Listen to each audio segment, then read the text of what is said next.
I have been gifted a little afternoon off today, and so I am using it to come down to Cherwell Boathouse, which is gorgeous, and I'll post some of the pictures and videos from this in my stories in a minute.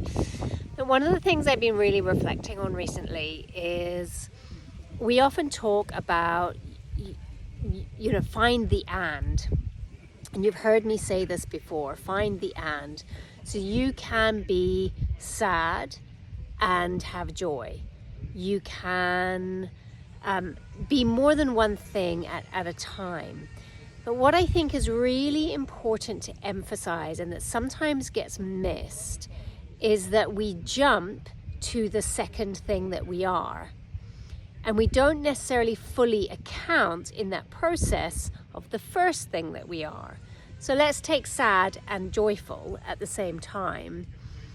Remember that you can account for being sad. You can be with the sadness, to know your sadness, to know how it expresses in your body, in your heart, in your mind, in your behavior. And I'm just watching a duck on the punts. And to know what meaning it has in the rest of your life, and that it has a trajectory that will change from hour to hour, from day to day, even from month to month.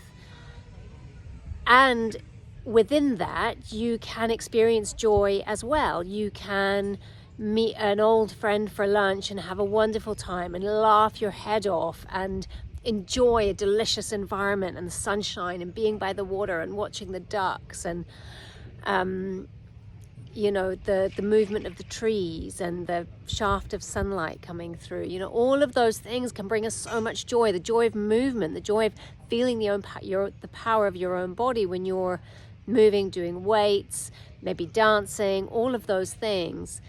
So I really just wanted to remind you to check in with what you're feeling and remember to account for all the parts and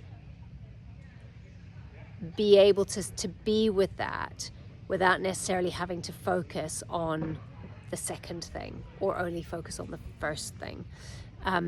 Being in the and means being able to account for all of it and all the things that it means and feels like and behaviors that it results in. Let me know how that resonates with you, and let me know what your ands are at the moment.